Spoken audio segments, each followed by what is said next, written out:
Anybody, anywhere, It's time to take command with former NFL tight end Logan Paulsen. This pass caught by Paulsen, the tight end. And from 106.7 The Fan, Grant Paulsen. Welcome into Take Command. You can watch the show on YouTube, 106.7 The Fan, Team 980 pages. And of course, please make sure you subscribe, rate, and review to this podcast. Wherever you get your audio, it means a lot. We always ask that you send it to a friend or two who hasn't listened before. It certainly helps us out. Logan Paulsen played in the NFL for a decade. At one point in time, was one of the longest tenured players on the Redskins.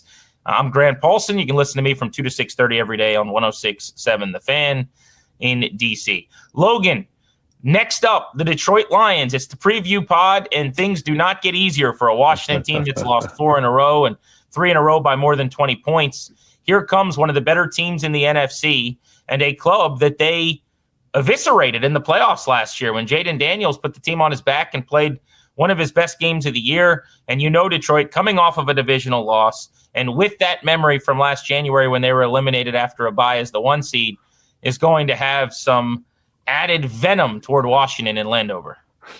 Yeah, man, I think you said that perfectly. The venom is the thing I'm most concerned about. Obviously Detroit's a really good squad. They're a good roster, and we're going to talk about them in more detail. But I think the emotional element of this game is going to be absolutely huge. Dan Campbell is an emotional guy. He's kind of got the raw thing down to a science. They're coming off of a bad loss in the division. I'm very positive the memory of last year's playoff game is so at the forefront of his mind.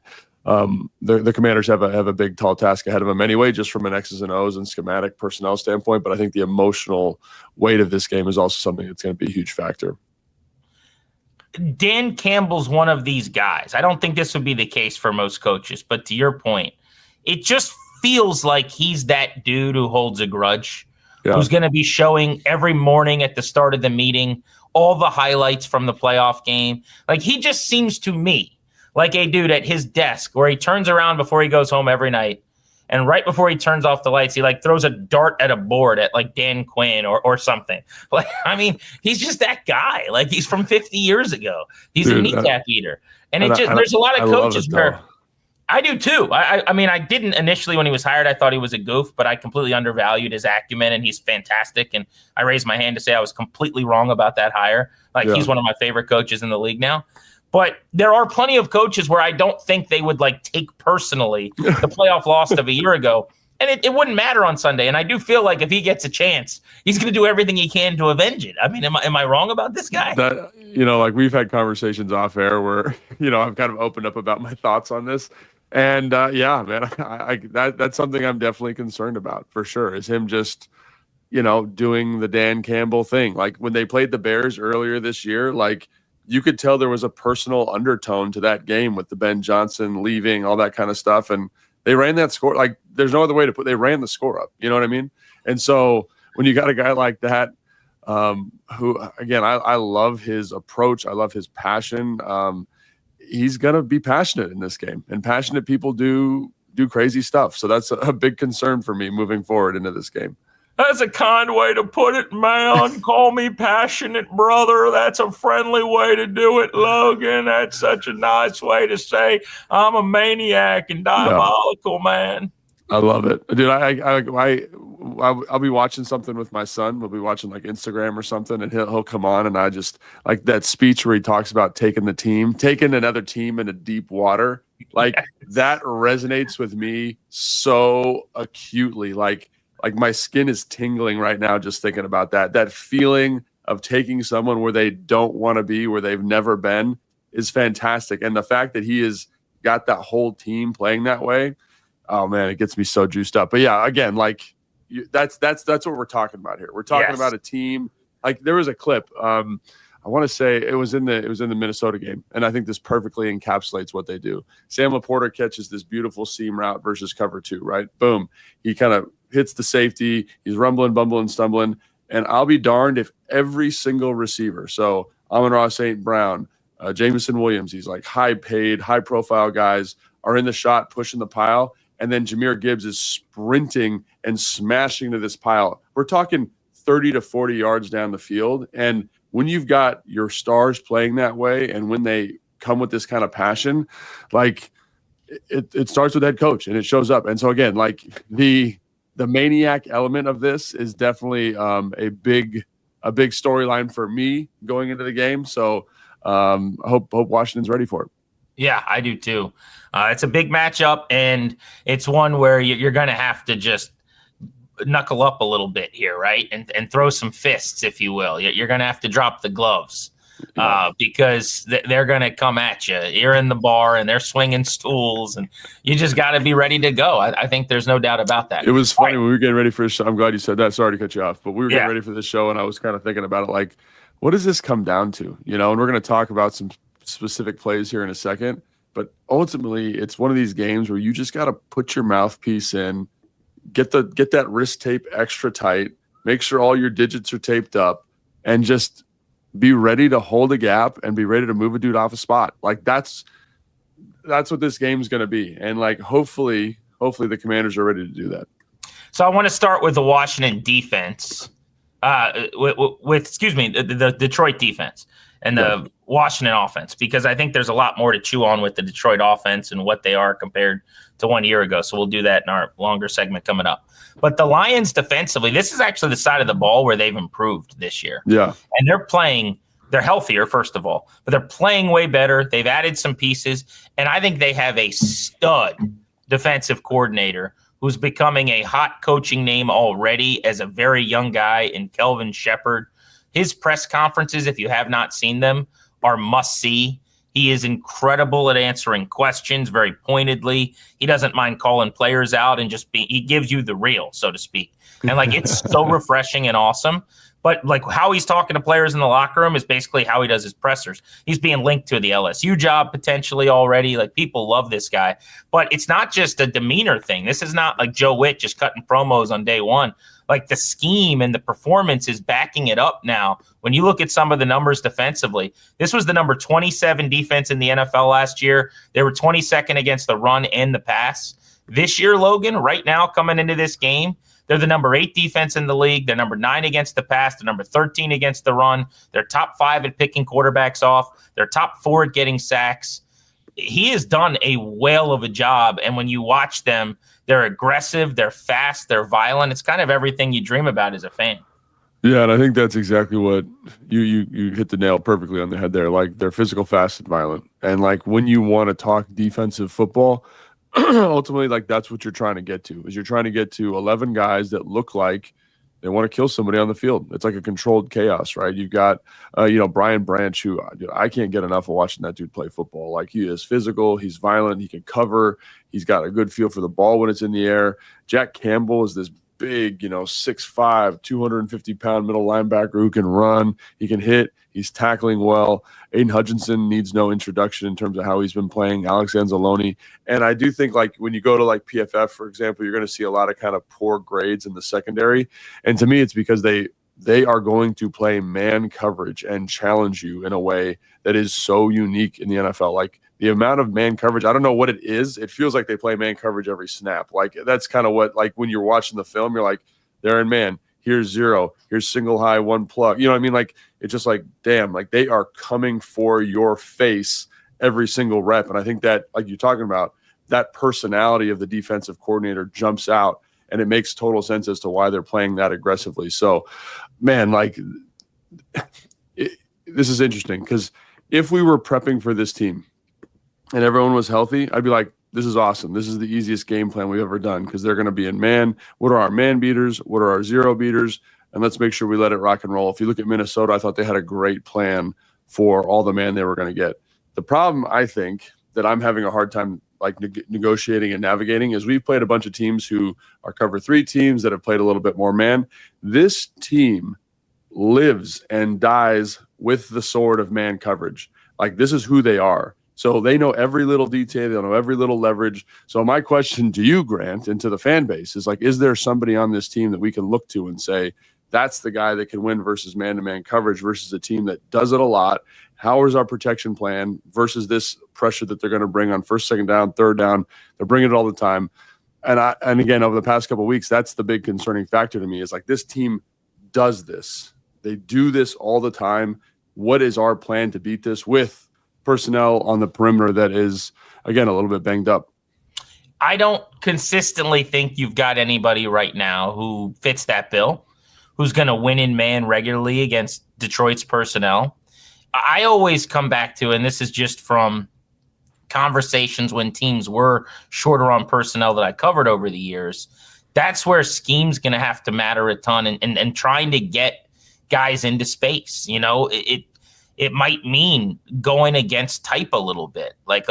They've gotten so much now into just a straight drop back game where maybe this is the week where you got to mix it up a little bit, and you get under center and you run some boots and you try to get the defense going in one direction and you get someone in the flat the other way.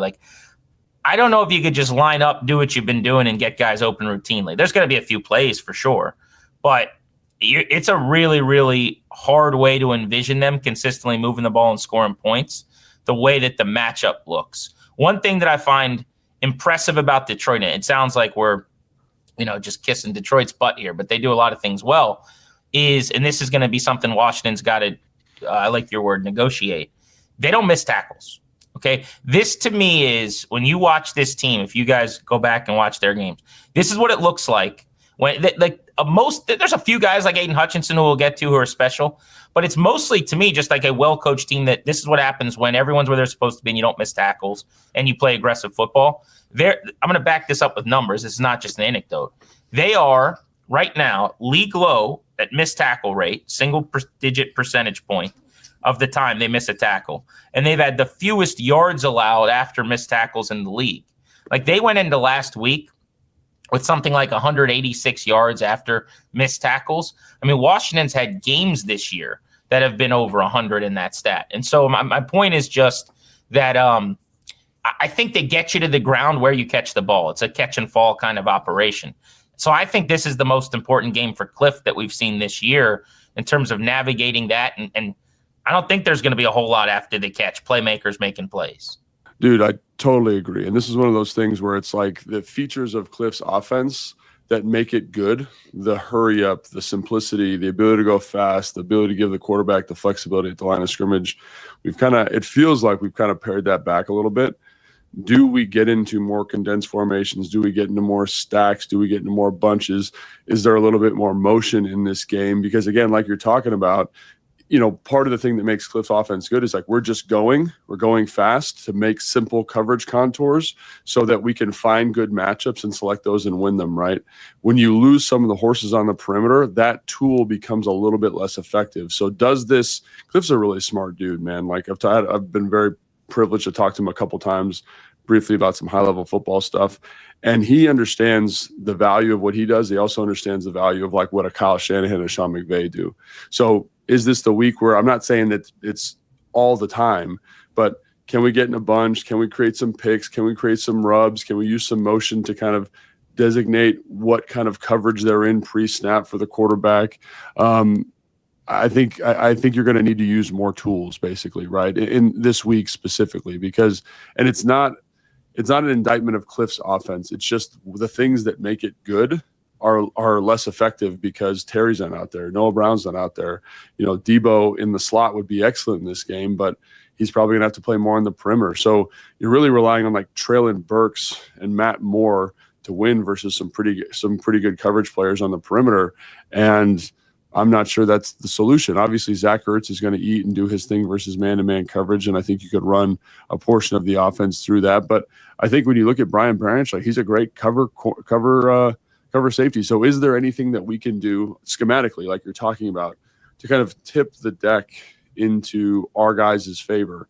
And again, this is the thing that I hope hopefully this show provides to listeners is these solutions. We can talk about, hey, they got to beat man coverage, but the way you do it is comprehensive and vast depending on who you have. So when you watch Minnesota, they're out there, they have a great protection plan, they have a couple plays versus zero that are really good, but ultimately you have Justin Jefferson and Addison on the perimeter who can win versus man-to-man coverage, and the offensive line holds up.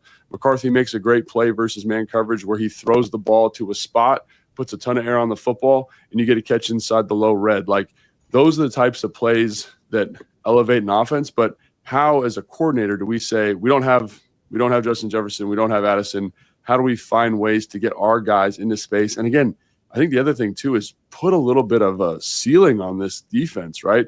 Get those guys to back up, get those safeties to back up.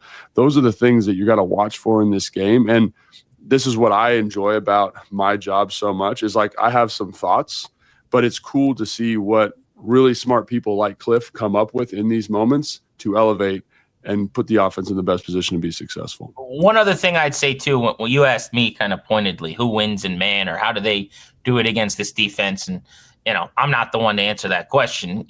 There's smarter people, including you, to do that. But here's one thing I would say. When I went back and watched some of the explosives against this team, they were on plays that were extended by quarterbacks. Correct. Right? Yep. So this is also this is not easy, but this is like a Marcus Mariota assignment in a sense too.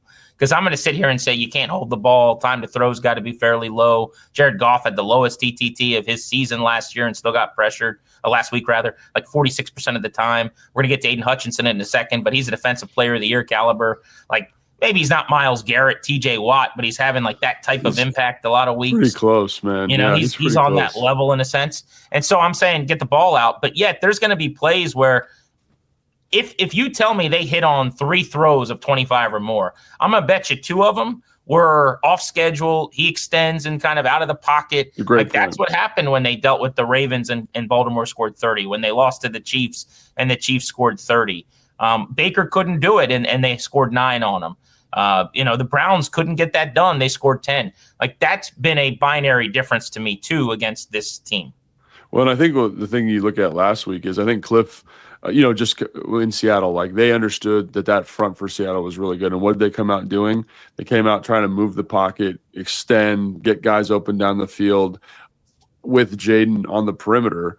And I think this is the interesting kind of chess match is Seattle, I felt like, kind of knew that was going to be the solution, or knew it was going to be part of the game plan.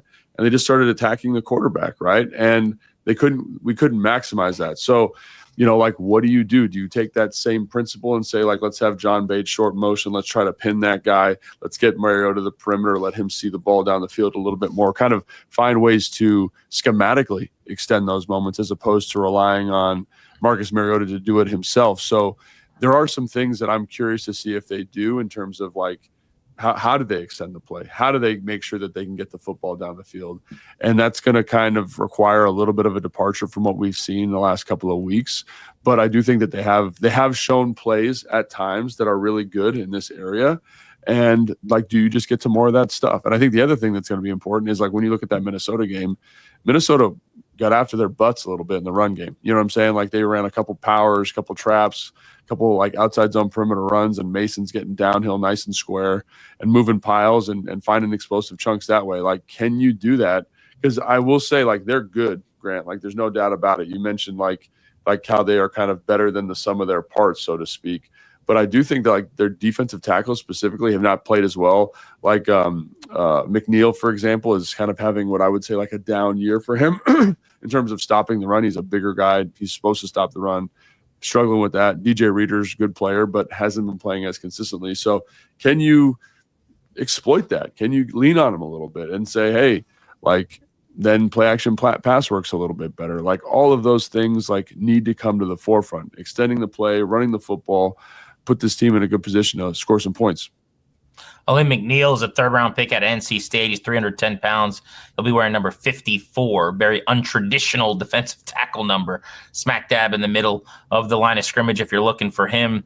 In the secondary, you've highlighted Brian Branch a lot, who's a special player. I remember there was some talk, Washington had been linked to him in the draft at one point in time and seemed to really like him. They've also got 2 guys now. At corner, they've got ascending players. Terrion Arnold had a great pick in trail coverage last week. Made an athletic play. Amik Robertson's playing outside way more this year than he did last year. He's responded very well. I know Arnold's going to be on the injury report this week, as will Kirby Joseph, their free safety. So they've got some injuries on both sides of the ball. We're going to talk about the other side for the Lions, where they could be without both tackles this week as well. But we got to hit on Aiden Hutchinson real quick, because if you're highlighting players on this defense, like, they run base more than almost anybody in the league, 2 times as much as I think a lot of other teams do. And they get their linebackers on the field with Alex Anzalone, who can move around. Jack Campbell, who they drafted in the first round, coming downhill is a beast. But their defense is an Aiden Hutchinson show. I mean, this was the top 5 pick a couple years ago. A lot of people thought he should have gone to 1-1. He went number 2 overall and stayed in Michigan. And Logan, the numbers are crazy. He's leading the NFL with 46 pressures right now. He had 7 against the Vikings last week. In the fourth quarter, he's far and away the best pass rusher in the league statistically. If you look at pressure percentage, win rate, he turns up the heat. I love guys like Vaughn was like this throughout his career, where you're a finisher, you're a closer. And Hutchinson, after last week is kind of coming in, feeling it on a heater right now, closing in on double-digit sacks already on the season. What's the plan against him? Because they're coming off of their worst pass pro game in a couple seasons. How do they clean that up with Hutchinson in town? Yeah, I mean, I will say, last week I think was a little bit of an anomaly in terms of how good the Seattle front was across the board. You've got 4 guys at least, probably 5 or 6 with some depth pass rushers that can really rush the passer and do some things that are really impressive. And so I will say with Detroit, they have some talented pieces, no doubt. But I do think when you look at it, it's kind of the Aiden Hutchinson it reminds me a little bit, and this is going to sound like a pejorative comparison, but compared to the Las Vegas Raiders, it feels a little bit like that, where there are some good pieces, but it's really like Aiden Hutchinson and friends. And obviously they do blitz a little bit more, right, than Las Vegas does. But to me, when it's one guy, right, even though he's very, very good, he's very, very talented, it's a little bit easier to negotiate and manage that skill set. So, we can have chip help, we can work slide help. And I think when you look at how Cliff handled Max Crosby, I would do something similar, right? We're going to run the football. We're going to play action pass. We're going to bring in extra help for our tackles, our right tackle specifically, and make sure that he doesn't wreck the game for us. Because I think the other thing too, the Max Crosby comparison feels very apropos, is he plays his face off, man. Talk about a Dan Campbell guy, talk about Brian Branch, Jack Campbell. Those guys play so hard. You know what I mean?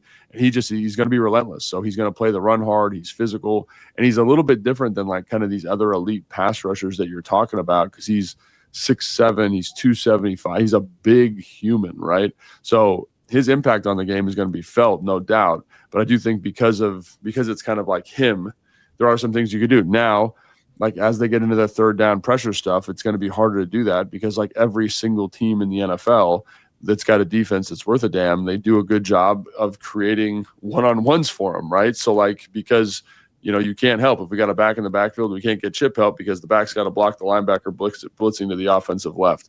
So there are going to be times where you get one-on-ones and you just got to kind of put your big boy pants on and make it happen. But on those other downs, what can Cliff do schematically? Here's that word again, schematically, to elevate and make sure that we're not getting our face kicked in by Aiden Hutchinson.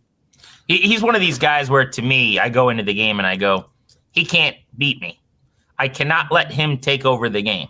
Longtime Redskins fans will remember this game against the Chiefs 15 years ago. In fact, Santana, your boy, caught a screen pass for 78 yards and a touchdown in the game.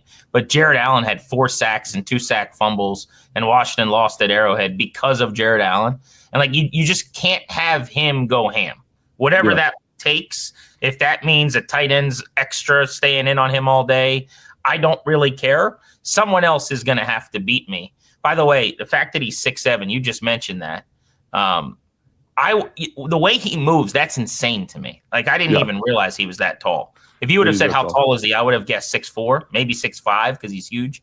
But 6'7" is crazy to me.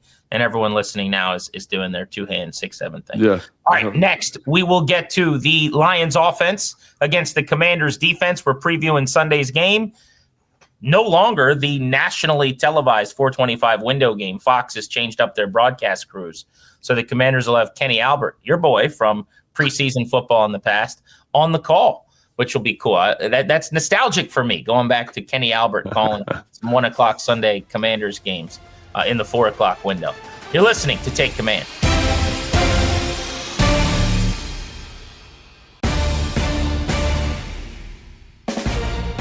Welcome back to Take Command. We're previewing the Lions and the Commanders. Washington trying to stop a 4-game skid, and if they do it, they will pull off a stunner. The Lions have been installed as 8.5-point favorites to open the week. We'll see what the line ends at, but the Commanders have their work cut out for them, as Logan was just dissecting. We were talking about the side of the ball, frankly, where while the Lions are playing better defensively, generally you worry about a lot less with this team. Let's get to Washington's defense on the field with the Detroit offense. And it's a tale of two stories here. The Lions are a top 10 unit. They've been one of the most feared offenses in the sport over the last few years. Washington's defense was a victim of 4 touchdown drives on 4 possessions to start their game against Seattle. One change being made here. We talked about it on the last pod. Joe Witt's coming out of the booth down onto the sideline.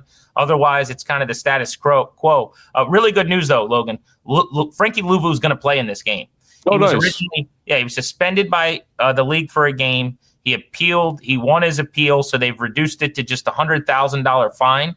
And Frankie Louvu will be playing in this game. Now, we could have a longer conversation about a $100,000 fine for tackles in a football game, and I would like to do that because I still think that's absurd.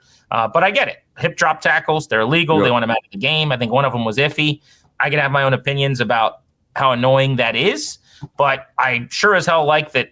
It's not my money. It's Frankie Louvu's, and he's paying a fine, and he's going to play on Sunday. So sucks for him, and I wish he didn't have to pay it, but I'll bet you he'd rather pay $100K than miss a football game.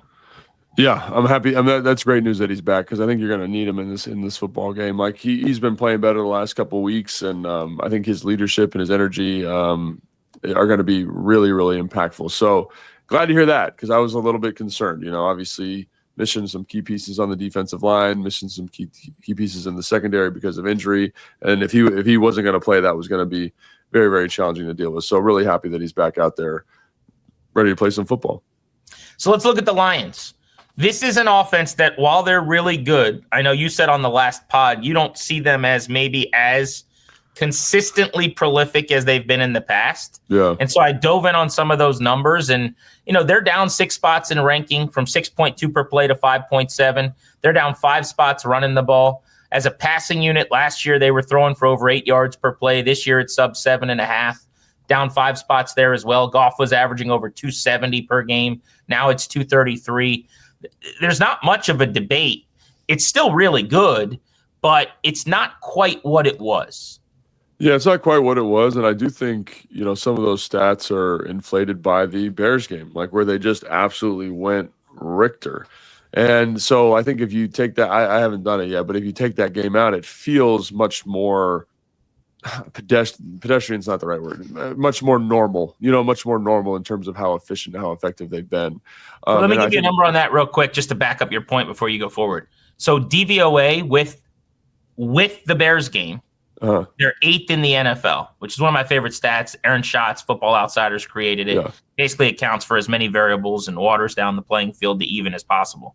If you take that game out, they're 14th. They fall basically 6 spots in DVOA on the season based on that one game. So your observation is completely correct.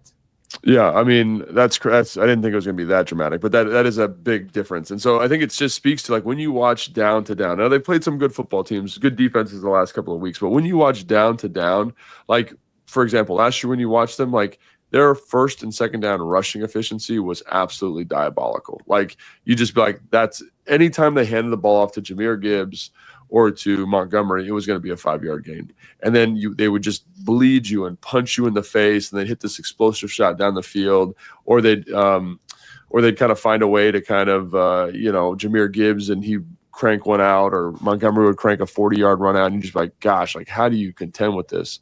I do think their down-to-down efficiencies become a little bit less consistent. People say, oh, well, Jahmyr Gibbs is rushing for 4.9 yards a carry. He had a monstrous run. I think it was about 75 yards versus Tampa Bay that has kind of bumped up that average a little bit. And I think when you look at Montgomery, too, versus Baltimore, he had I want to say it was like a 68-yard run and then a 45-yard run, something like that late in that game, where, again, those averages are inflated by these explosive runs. Now, that's why they're doing it. They're running because they know they have explosive playmakers. But the down-to-down consistency is, to me, wavered significantly. So what does that do? It puts you in more third and longs. It forces Jared Goff to do more. And Jared Goff, I think, is playing really good football. But then you see some of the cracks in their roster construction. This happens to every single team. You feel it with Philly a little bit right now as well. When you look at their guards, they got Tate Rowledge, who's a rookie, who I think is going to be an absolute stud, but he is not playing as well as the guy that was there last year. Graham Glasgow, who was the backup last year, is now the starter because their center retired, not playing as well. And then I can't even say the other guard's name, number 74. He is struggling big time to me. And so when you get those three guys on the interior not playing their best football, you're kind of like, that's where the deficiency comes in. Instead of creating this great movement, running guys off the ball, creating seams for Gibbs and Montgomery, the backs have to be a little bit more creative. And I think that's on first down. And then on third down, that's how you feel the pocket kind of collapsing. You feel it kind of constricting around Goff, and he does a great job standing in there and throwing the football. But like you mentioned this before, he's not going anywhere. He is feet in concrete at the top of his drop, and we are delivering strikes.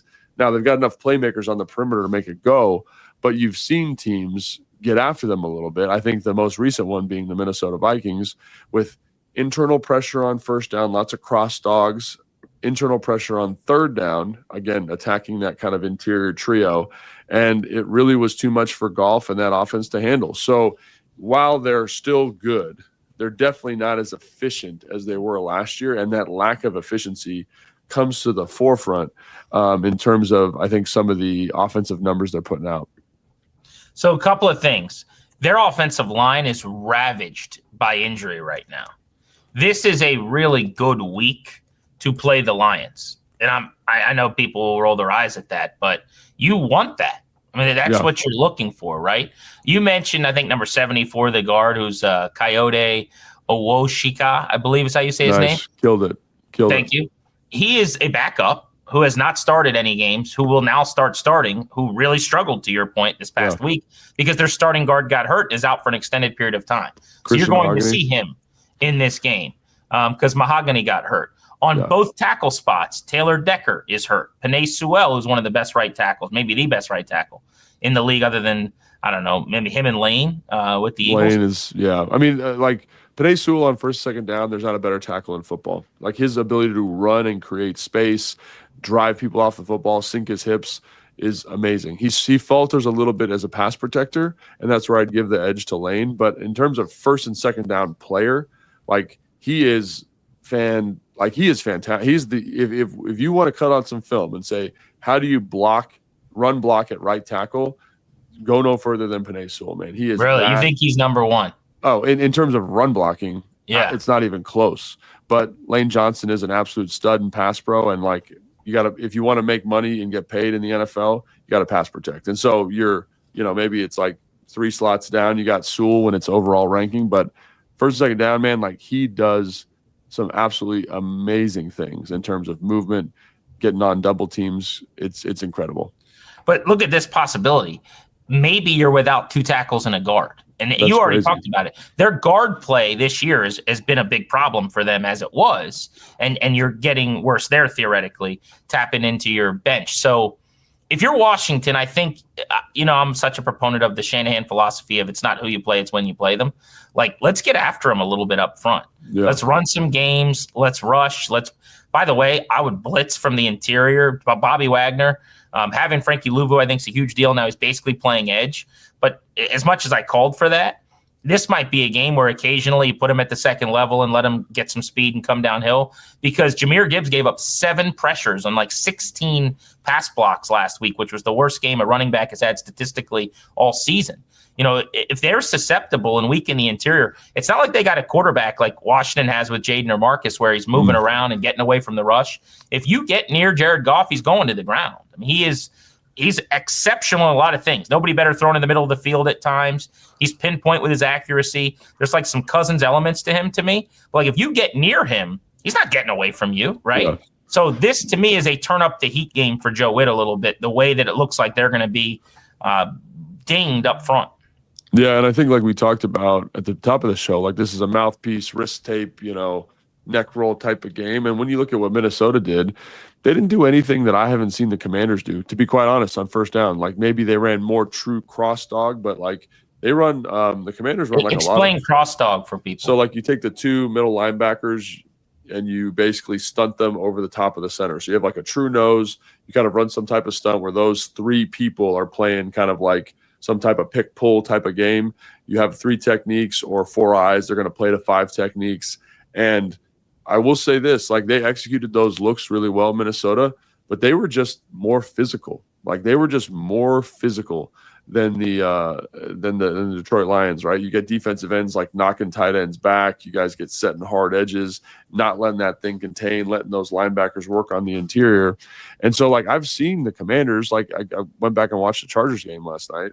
They've run like not cross dogs, but single dog, and they stunt the line. Think about Kinlaw in that game against the Chargers where he's constantly like getting TFLs or being disruptive in the backfield. We have that pitch. It's just, can we execute it in a physical, violent manner versus a physical, violent football team? And I think that's where like the mindset of this game is so critical. It's like you've seen the roadmap. You've seen teams get after them, like physically get after them, like Minnesota being one. I thought Tampa Bay did a great job in the first half before that Jahmyr Gibbs explosive run. Like, but they have a different personnel and they were very physical in the front. So can you bring that same level of physicality? Because again, like it's. What did they do? Did they just park Vita Vea and basically? Yeah, like, Vita Vea is a monster. Yeah, he's a beast. And then they pressure a lot too, right? They do a little That's bit of true. line movement. They pressure and when you have a team that we've talked about this, like with the Commanders, like when you get a lot of run stunts, when you got a lot of run pressures, like you better know what to do. And you can see again some of the deficiency on the interior in terms of getting those things combinationed and targeted correctly. Like last year, they had a bunch of older war daddies in there, right? Guys that were just physical football players that played a lot of football. I think Zeitler was the guard. He's one of my favorite guards in the NFL, right? Like that just knew what to do in those looks. And now you're getting a bunch of guys who are learning on the job and it's less efficient. So can you do it? I mean, the Commanders have shown they can do it, but like, can you bring that level of physicality on first and second down in this game? Because like you said, if you get them in a 3rd, 6, 3rd and 7, it's not a Sam Darnold offense, right? The pockets are collapsing. Like they don't have a bunch of great pass protectors in this offense because they're designed to run the football. So can you exploit that? And I really believe like you can. You just got to play a physical, violent brand of football. In this football game. The best thing in the world for you in your new career here has to be that you don't ever have to deal with Vita Vea. You know what I mean? Yeah. Like a guy like that where you're coming across the line of scrimmage and if there's just a collision with a dude like Vita Vea, like whatever you miss about football, as long as you remember that, you're probably okay not doing it anymore. I'd tell you, sometimes I'm watching some of these edge players, like some of these bigger, like Minnesota has this edge player who's like built like a fire hydrant. He's like 6'1", like 295, like just a big old stocky son of a gun. And Sam Laporta had a little drive block on him, and this guy just helmet, just take that middle stripe right there, put it right in Sam Laporta's face. Sam Laporta's head snaps back, get the long arm, get thrown over a pile. And I was like, you know what? I don't need that in my life anymore. I don't need that level of physical trauma. And so every once in a while you see something and you're like, man, I love watching ball. I love watching ball, but I don't love that. I don't love that anymore. So Vita Vea is like no one should be that big and be able to move like that guy. He's one of my favorite players in the league to watch. Like he's crazy. I know we're going to take a little digression here, but every once in a while, like I think back to the athletes that I saw in the NFL, and just there are certain dudes that in a land of freaks, of just some of the freakiest dudes you'll see, a dude will walk into a room and you'll be like, that dude is a different cut. Like on the field of battle, he's the one you send out first. And like, he's just in this room of dudes that are all alphas, like people kind of tuck tail and turn away when he walks in the room. And, Trent Williams was like that. Julio Jones was like that. I'm sure Vita Vea has a little bit of that same gravitas to him when he walks around in the room. So. No doubt. All right, so then to put a bow on the Detroit conversation, I guess it'd be remiss if we didn't at least acknowledge some of the playmakers. So obviously, if they hold up in pro, and this is where they're going to have to do, a pretty good job of buying some time. Johnny Morton, their OC, replacing Ben Johnson this year, has done a really nice job, I think, in his first year. But if they can hold up, like the matchup of Amon-Ra St. Brown in the slot on Washington's DBs feels like a major problem. Otherwise, slot, perimeter, like wherever you want. They move them all over. That's true. He's Jackson Smith and Jigba before Jackson Smith and Jigba. Like that's like that hyper technical physical route runner. like, dude's a stud, man. Like, He's and I know great. he doesn't get a lot. And so, yeah, in terms of matchups, like, this is one of those ones where it's like, who's going to win versus man coverage? Like, how do you handle a guy who runs routes the way he does is going to be, especially after seeing what Jackson Smith and Jigba did to some of our defensive backs last week. So last week you basically said something along the lines of like Smith and Jigba's going to get his, like that's going to happen. And I file St. Brown into that same category. Correct. Yeah. Like it's going to be 7 for 105, 110, 115. It can't be 157. It can't be 164, but like he's going to catch 7-8 balls. He's going to go for 100 yards. My concern, Grant Witt over here, the way we play is, the way we live is not for everybody, or whatever the big quote was, is two other Great guys. quote, by the way. Great quote. That is a great quote. Because the ball is life. Jamison Williams and Jahmyr Gibbs and that speed. So J-Mo is interesting because they don't consistently involve him, and I don't really understand why he goes like 3 weeks without being involved. But he's petrifying. And then Gibbs did whatever he wanted against this team in the NFC playoff game, and thank God Ben Johnson stopped giving him the ball. I know they haven't been as explosive with him, but to me, if you get him out on the edges, I don't know how Washington stops that in this game. So help me with either of those two things. Dude, that's the thing about this team is like, yeah, Amon-Ra St. Brown is going to get his. With Seattle, it was like there is Jackson Smith and Jigba, and then there wasn't like really a guy that killed you, right? Like you weren't like, oh, damn, like that guy. Like Jamison Williams has got to be the fastest dude in the NFL now that Tyreek Hill's hurt. Like there's a play versus quarters versus the Bears where he literally runs straight and the safety is 12 yards off the ball. And he just runs by him like he's standing still. And you're like, I don't know how you cover that. Like that, you're in quarters coverage. Like when your eyes, when one goes vertical after two goes out, your eyes go right to him and he just runs right by you for a 40-yard touchdown over the top, right? And so that's terrifying because like that's something that the Commanders have an issue with, right? And Jahmyr Gibbs, like while he's not been super efficient, quote unquote, like there was a play versus Green Bay where it's completely dead on an outside zone, and then he turns his shoulders to the right, parallel to the sideline, sprints as fast as he can, outruns the whole defense, and runs forward for 10 yards. You want to see something terrifying? Go watch the Tampa Bay game when he rips off that 75-yarder. He ran almost 23 miles an hour on that play. Like there is explosiveness in this offense. And that's just talking about those two guys, right? We haven't even talked about Sam Laporta, who's explosive at like maybe one of the more explosive tight ends at the position, right? And then you got Isla Tisla, who has been this explosive flashpoint for them, who runs a 4.4. He's 6'5", and you're just like, so unlike Seattle, where there wasn't all this dynamism outside of Jackson Smith and Jigba, this offensive skill position group is like, holy cow, like what are we going to do? So to me, it just becomes that much more important on first down to be like, let's get you in third and long as much as we can and try to get home with some 5-man pressures. And because they're going to complete the football, like, and it just depends on how well you tackle and make sure no one gets behind you in terms of defensive structure. Well, that was the key for the Vikings last week. The Lions faced 17 third downs, which I don't ever remember seeing a team have that many third downs in a game. But it tells you they weren't getting a lot of first downs on first and second. And also 12 times they got them off the field because there were a lot of third and longs. And so you're wondering what's going on with the offense. They don't quite look right. Well, they're in 3rd and 9, 3rd and 7, 3rd and 8. And there were some big pressures and some, sacks and a couple of things. And Washington's going to have to find those. But yeah, maybe it's a penalty that puts them behind the chains. But when you get them in 2nd and a mile, where Washington has been abysmal, frankly, this season, like you've got to make a play. You can't give up 15 on 2nd and 22. You can't get them back into 3rd and manageable. Like, it's okay every now and then when it's 2nd and a mile to make it 3rd and a mile. Like they're due for a couple of incompletions or a drop on one of those to end a drive. Hopefully this week is the week. All right, next we'll try to figure out who Logan thinks is going to eat for Washington against the Lions on both sides of the ball. You're listening to Take Command.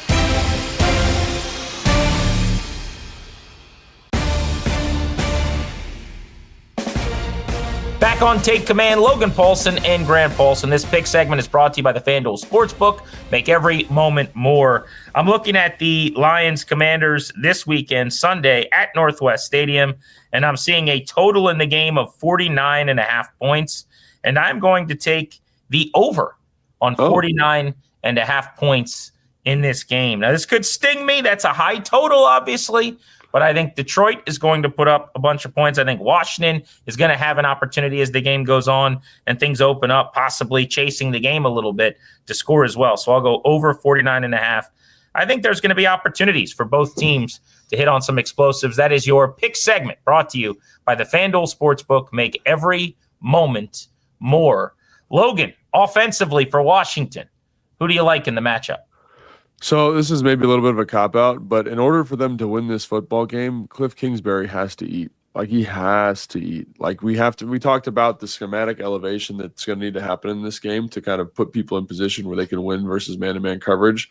And that falls on him almost entirely. So, I could have said Bill Krosky-Merritt or Chris Rodriguez because both those guys have to run the football effectively and be physical downhill. But to me, that's more of a blocking surface thing. Like, how well does the offensive line and tight ends play for that to happen? But I think that all goes back, to the North Star, which is Cliff. Like, can you put these guys in the best position to be successful? And it's not fair. A lot of guys are hurt. A lot of changes going to need to happen here, I think, offensively. But, Cliff's a smart dude and he wants to win games, so I think he's going to get it done.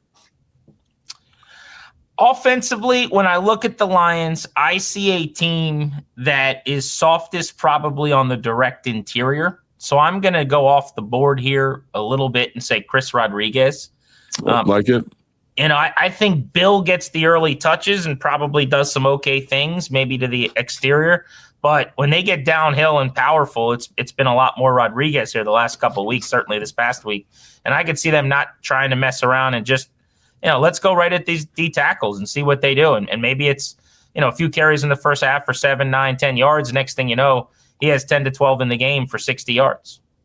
I think that's a great point. And I do think, one of the things that I went back and watched the Giants game, I do think there is something to be said for putting the big body out there first and kind of softening the defense up a little bit, because he is going to get downhill. He's going to get you 4, it's not like these explosive plays. But then when, Bill Krosky-Merritt came in later in the game, people were moving off the spot, there was a little bit more space and he's able to maximize it. So I actually like that call out quite a bit, because I do think versus this defense, let's get downhill. Let's not get too fancy. Let's get what's there. Let's try to stay on schedule best we can. And I think we don't know if we mentioned this, but I talked to you about this maybe before the show started. For Detroit, I actually think Montgomery is a more efficient down-to-down runner, and Gibbs is a better supplemental piece. It's hard to take him off the field because of how explosive Gibbs is. I kind of feel like there is a little bit of that here right now. Get receiver on the field, keep your efficiency up, and then when you need that explosive chunk, hopefully Bill Krosky-Merritt's ready to rock and roll. How about defensively? Pick the click. I mean, again, we've talked about the interior of this group a ton, Payne, Allen, and I really believe that the spine of this defense needs to play out of their minds tomorrow, right? So the spine of the defense would be, Kinlaw, Payne, Bobby, Frankie, if he's playing in the line like you're talking about, and then the safeties, Quan specifically, and Jeremy Reeves. Those 6 guys down the spine of that group just need to be ready to rock and roll, man. You got to be physical on first down. You got to be ready to cover in the back end. They have to play well. And I think, again, that's 6 people that I'm talking about. But in terms of how Detroit wants to attack you, those guys need to play really well. They need to fit runs correctly. They need to own their gaps, because that's how they're going to win this football game if they're able if they do those things. I think both linebackers get a sack in this game. I think you see a sack from Bobby Wagner, and if it's McGee off the ball and not Luvu, maybe it's him getting his first of the season. But Luvu with a little added juice this week after thinking he was out, now coming back, I could definitely see him having a loud performance as well. All right, Logan, next time we chat will be post-game at Northwest Stadium, hopefully after a win to end this skid. Washington trying to get back on the good foot after losing 4 in a row. It was fun, man. We'll do it again soon. Yeah, man, always a pleasure. Take command with Logan Paulsen, Grant Paulsen. Spread the word. Send this pod to some of your friends who haven't listened before. We would love that. You can watch us. Every episode's on 106.7 The Fan, Team 980 YouTube channels, and subscribe, rate, and review wherever you get your audio. Our producer is Evan O'Brien. We appreciate him. Thanks for listening to Take Command.